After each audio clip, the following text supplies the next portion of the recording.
Tunghayan po natin ang ikalawang kabanata ng ating kwento sa mga kwento ni Anghelina. Pero bago tayo magpatuloy ay pakilike ang ating video. Ganon din ang subscribe button, pati na rin ang bell icon para lagi kayong updated sa mga parating ko pang mga uploads.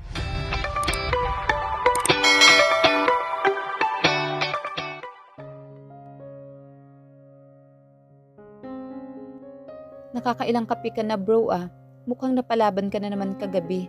Biro ng kanyang assistant at kaibigan na si Edward sa kanya. Ito ang madalas niyang kasama sa mga night out niya dahil nga si Dave ay family man na at bihira na siyang samahan. Bahagya lamang niyang tiningnan ang kaibigan at muling uminom ng kape. Medyo pero, alam mo naman ako, isang beses o dalawa ay sapat na sa akin. Hindi lang talaga ako nakatulog kagabi. Sagot ni Jacob. Pero ang totoo, di siya pinatulog ng babaeng nakaaway niya. Pero siya lang naman ang away dito dahil sa pagkakauntog niya. Hindi maunawaan kung bakit hindi siya pinatulog na maamong mukha nito. O baka dahil galit na galit siya dito na gusto niyang gantihan dahil sa pagkakaroon niya ng bukol. Buti hindi ka na late kanina or else magagalit na naman sa iyo si Dave. Your best friend. Pero napakahigpit nito pagdating sa trabaho, ang sagot ng kaibigan sa kanya. I know. At ayokong malaman ng daddy na nagluloko ako sa pag-handle ng business or else mawawalan ako ng share sa kumpanya at magiging pordoy ako. No nightlife, no nothing, ang sagot muli ni Jacob. So magtitino ka na? Natatawang tanong sa kanya ni Edward. Bahagyang nangiti si Jacob. Maybe, but not with the woman, ang nakangiting sagot niya sabay kindat sa kaibigan. That's good to know. Meron pa naman akong ibibigay na ticket na reservation sa isang hotel, ang mahinang sabi ni Edward sa kanya.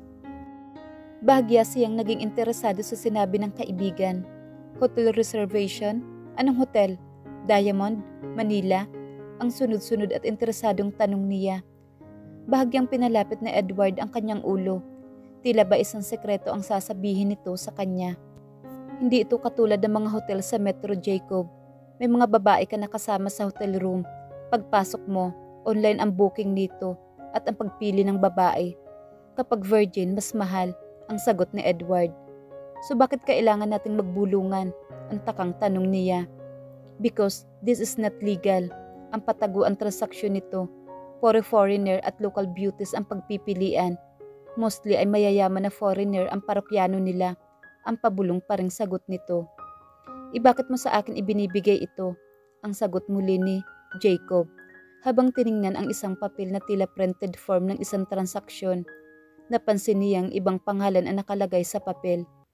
May date kami ni Ivy at alam mo naman na nanunugod iyon kapag hindi ako nahagilap, ang sagot ni Edward. Giyang itinaas ni Jacob ang kanyang kilay. Kaya nga ayaw niya ng seryosong relationship, masyadong demanding and controlling, para hindi ka na makagalaw.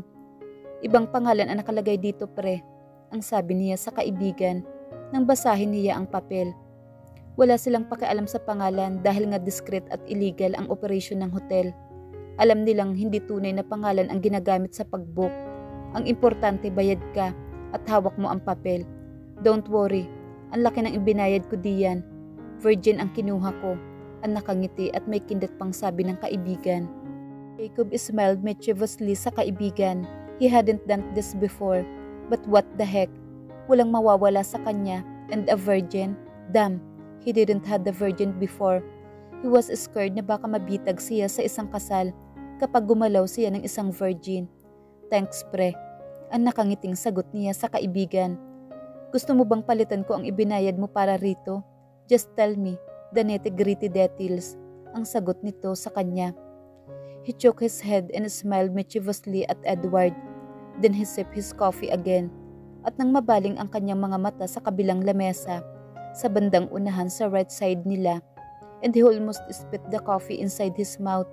That face, he saw her again, ang mukhang nagpapuyat sa kanya kagabi, ay kasama niya muli dito sa loob ng coffee shop. And with her was a tall man with ang authoritative instance. Pinagmasdan niya ang dalawa habang hinihila ng lalaki ang upuan para sa babae. Nakita niyang bumulong ang babae. "A thank you maybe," he thought. Ang pagkakataon nga naman, ang sabi ni Jacob sa sarili, minsan umaayon sa kanya. Exactly 3 ng hapon nang kumatok sa pinto ng kanilang bahay ang kanyang kadate and future husband na si Diego Mauricio. "Good afternoon, Royal. Ako nga pala si Diego Mauricio. Diego na lang ang itawag mo sa akin." Ang formal na pagpapakilala nito, sabay abot ng kamay sa kanya para sa isang handshake. Wow, mukhang magiging exciting ang buhay may asawa niya, ang sabi ni Royal sa sarili, buhay PMA. "Nice to meet you, Diego," ang matipid na sagot niya rito. Pwede ba kitang yayain na lumabas for coffee?" Ang tanong nito sa kanya. Royal thought as if pwede siyang tumanggi. Their father had planned all of this, so expected na nasasama siya. "Oo, kukunin ko lang ang bag ko," ang sagot niya. Hindi siya nagmadali na kuhanin ang kanyang bag sa sofa. Kung pwede nga lang napatagalin niya ang oras bago siya makalabas ng bahay. Pero mas gusto yata niyang matapos na agad ang afternoon date na ito, ang sabi ni Royal sa sarili. The car ride patungo sa coffee shop was so quiet and awkward. Mabuti na lang at may mahinang music na pinatutugtog sa loob ng kotse, kundi mas buhay pa ang karo ng patay kaysa sa kanilang dalawa. Wala pa siyang nagiging ka-date ever. Ikaw ba naman ang maging anak ng isang general na bantay ang bawat galaw mo? Kung lumabas man siya ay puro babae ang kasama niya, at kahit sa trabaho niya, ngayon pa lang siya natututong makihalubilo sa mga lalaki kapag kailangan niya sa trabaho, pero puro professional ang trato nila sa isa't isa. Kaya first date pa lang niya ito, and sa tingin niya ay ito na rin ang huli. Napabuntong hininga si Royal, ni hindi na niya mararanasan ang ma-inlove, yung bumilis ang tibok ng puso, yung halos hindi ka makahinga sa lagabog ng dibdib, yung kilig. Hanggang sa mga nobela na lang niya iyon mababasa at di mararanasan, ang malungkot na sabi ni Royal sa sarili. At para bang nabunutan siya ng hininga nang tumunog ang phone niya. "Excuse me, I have to take this call," ang sabi niya kay Diego. Hindi ito sumagot at tumango lang, at hininaan pa nito ang music mula sa car stereo. Ang tawag ay mula sa kanyang kliyente na may pinaaayos na nursery room. Ngayon dapat ang appointment niya sa mga ito for an interview. Pero dahil sa utos ng kanyang daddy, kinansila niya ang mga naka-schedule niyang lakad sa araw na ito. Mabuti na lang at mababait ang kliyente niya at naiintindihan ang excuse niya na may emergency siyang pupuntahan. Tumawag ulit ang client sa kanya para iurong ang appointment nila sa isang araw dahil check-up ng babaeng client sa kanyang OB-GYN. Natapos na rin ang pag-uusap nila. Then again, she had to face another awkward moment with Diego. Para di siya masyadong mailang at mainip, ay kinuha niya muli ang kanyang phone at nagkunwaring may kachat sa phone. She needed something na pagbalingan niya ng atensyon, kundi baka tubuan siya ng ugat sa loob ng sasakyan. Dumating na sila sa pinakamalapit na coffee shop sa lugar nila, and he was so gentle enough na alalayan siya nito sa kanyang likod habang naglalakad. She wanted to feel something, yung electric current na dadalo sa katawan niya. Pero wala, hindi naman yata totoo iyon, ang sabi ni Royal sa sarili. She wanted to feel a love at first sight sa lalaking kadate para man lang hindi siya mahirapan na pakisamahan ito. Pero wala, walang kilig, walang spark, walang fireworks. Naupo sila sa isang bakanting upuan at tinanong siya nito kung ano ang gusto niyang orderin. Kaya ang sagot niya, kung ano ang order nito, iyon na din lamang ang kanya. Tumango lang ito at nag-excuse para tumayo at umorder ng kanilang inumin. He doesn't look bad. Ito iyong halimbawa ng tall, dark and handsome. Pero kita mo sa aura niya ang kaseryosuhan na para bang hindi marunong umiti o magbiro man lang. She checked her phone for a while, din para bang may magnet na humihila sa kanyang mga mata para tumingin sa bandang unahan sa kanyang left side. Din halos manlaki ang mata niya na mamukhaan ang lalaking galit na galit sa kanya sa kondo. And he was staring at her. Agad niyang iniiwas ang kanyang tingin sa lalaki at nagkunwaring inayos ang salamin sa mata. But still she could feel the hot gaze the man was giving her. Ganun na lang ba kainit ang dugo nito sa kanya? Sus, sobra naman. Para buko lang naman ang nakuha niya sa pagkakauntog na siya rin naman ang may gawa. Ang giit ni Royal sa sarili. She tried to look calm and wore a passive look in her face na tila ba wala siyang pakialam sa titig ng lalaki sa kanya. In that moment, she was thankful na bumalik na si Diego, dala ang 2 order ng kape at croissant. Thank you, ang matipid at nahihiya niyang sabi nang iabot sa kanya ni Diego ang kanyang kape. They remained silent for a few minutes. At dahil sa hindi na siya makatiis, ay siya na ang nagsimula ng conversation sa kanilang dalawa. She's going to marry him soon. Maganda na rin na malaman niya at makilala niya ang lalaking ito, ang sabi ni Royal sa sarili. But in between their conversation, hindi niya mapigilan ang sarili na hindi mapasulyap sa lalaking nasa kabilang lamesa. At nang magtama na naman ang kanilang mga mata, ay napahawak ito sa noo na para bang gustong ipahiwatig ang nakuha niyang bukol. She looked away and sipped her coffee nervously. May pagka-psycho ba ang lalaking yun? Parang ready nang pumatay sa galit sa kanya sa mga tingin nito. But for what? Para sa bukol? May mga tao bang hindi makamove on agad? Ang sabi ni Royal sa kanyang sarili. Hindi rin mapigilan ni Jacob ang hindi sumulyap. Tiningnan niya ito o literal na titigan ang babaeng nasa kabilang lamesa. Kung bakit kumukulo pa rin ang dugo niya sa babaeng dahilan ng pagkabukol niya kahapon at kamuntik na naman niyang pagka-late sa isang meeting. Oo, yun ang dahilan. Pero bakit? He could just have laughed about it and move on, right? Wrong. For what reason? Hindi niya alam. At para bang gusto niyang matawa sa 2 nasa kabilang lamesa. Magka-date ba ang 2 ito o magkapatid? Ang tanong ni Jacob sa sarili. Surely, hindi magkapatid ang layo ng future nilang 2. Ang sabi ni Jacob sa sarili na hindi man lang nagpakita ng discreet sa pagtitig sa 2, lalo na sa babaeng nasa kabilang lamesa. But they look so awkward to be lovers. They look so stiff. Parang job interview ang nangyayari. Hindi niya alam kung sino ang kawawa sa relasyon. Yung lalaki o yung babae, ang natatawang sabi ni Jacob sa sarili. Pero wala siyang pakialam pa doon, hindi ba? Pre, I have to leave. So paano? Good luck sa iyo mamaya. I need the juicy details tomorrow ha, ang sabi pa sa kanya ni Edward. Sige na, I stay for a while, ang sagot naman ni Jacob. At kung bakit ay hindi niya alam, he was curious with the two. Lumabas pa ang pagkatsismoso niya at kung bakit gusto niyang malaman ang status ng 2 nasa kabilang lamesa. No, hindi. Giit ni Jacob sa sarili. He wanted to stay. Kasi hindi pa siya tapos sa babaeng iyon. He wanted to give her the peace of his mind. After that incident, her image kept on popping in his head. Kahit pa ibang babae ang kasama niya kagabi. Sa kalagitnaan ng sex nila, bigla na lang lumitaw sa isip niya ang mukha ng babaeng iyon. Kaya sa halip na makatapos siya, pinaalis na lang niya ang babaeng kasama. Nagkunwari siyang binabasa ang hawak na papel, pero di pa rin niya tinitigilan ang pagsulyap sa 2. They were so awkward, ang natatawang sabi ng isipan ni Jacob. Siguro yun ay blind date. Sandalin niya munang tiningnan ang papel sa kamay, ang papel na ipapakita niya mamaya sa hotel. Siguro nga ay kailangan niya ito, ang sabi niya sa sarili. Nang muli siyang mapasulyap sa kabilang lamesa, napansin niya na tumayo ang babae at naiwan ang lalaki sa upuan nito. Nagkunwari siyang may nilingon, kaya nakita niya na nagpunta sa isang pasilyo ang babae kung nasaan ang comfort room ng coffee shop.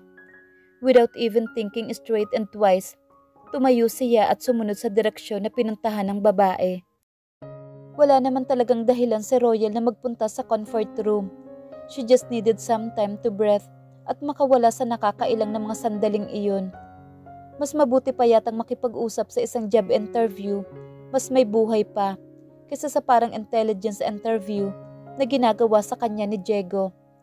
At dinagdagan pa ng lalaking nasa kabilang lamesa. Her pulse started to beat fast.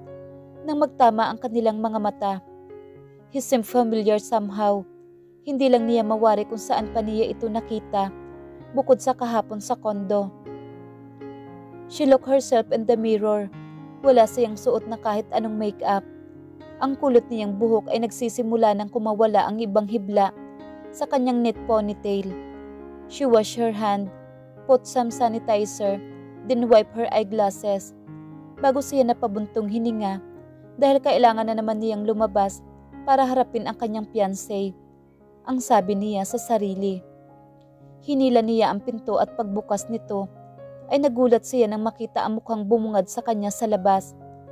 Bigla siyang kinabahan. My God, hindi kaya kalaban ng daddy niya ito? At sinundan siya para gawa ng masama? Ang kinakabahan niyang sabi sa sarili. Excuse me, ang mahina niyang sabi. She was about to sidestep him, pero iniharang nito ang katawan sa daraanan niya. Tingnan niya ang likuran ng lalaki, pero walang ibang tao na nakakakita sa kanila. I said, excuse me, ang mariing sabi niya dito, at tumingala siya para tingnan ito sa mata. Ang mga kulay abo nitong mata na nagkulay asero dahil sa talim ng tingin nito sa kanya. You'll be excused after I'm done talking to you. Ang sagot naman ni Jacob at namaywang pa ito. Ano ba ang kailangan mo? Apology? Dahil sa bukol mo? I did apologize. Kahit pa kasalanan mo ang pagkakauntog mo. Ang sabi naman ni Royal. Naiinis man ay malumanay pa rin ang tono. I'm not going to accept it. Hanggang ako pa rin ang sinisisi mo. Ang sagot naman ni Jacob. Di makapaniwala si Royal. Was she really talking a big grown man? Parang bata ang reso nito na nagtatantrams. Ang sabi ni Royal sa sarili. Ano ba ang gusto mo? Bayaran kita? Ang inis na sabi ni Royal. Hindi niya napigilan ang sarili na medyo tumaas ang tono ng boses niya dahil sa inis. She was always in calm and control, pero nauubos na ang pasensya niya sa lalaking ito. Jacob snorted and flinched.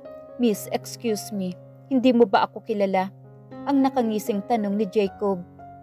Pilit na pinipigilan ni Royal ang magalit at pumatol, pero talagang naiinis siya sa yabang ng lalaking kaharap. Oo, kilala kita. Ikaw yung tangang lalaki na nauntog sa paa ng bed frame at nagkabukol at hanggang ngayon ay di makapag-move on dahil nagasgasan ang malaking ego nito. Ang galit na sagot ni Royal. Nawala ang pagkakangisi ni Jacob at nagpagting ang kanyang mga tenga. No one dared to talk to him that way. Hindi niya namalaya na hinawakan na pala niya sa braso ang babae at inilapit nito ang kanyang mukha dahil sa sobrang galit. Now see her. Pero di na niya natapos ang sasabihin nang may humila sa shirt niya sa likod at isang kamao ang dumapos sa kanyang panga. Nagulat si Royal at tinakpan niya ang bibig para hindi tumili.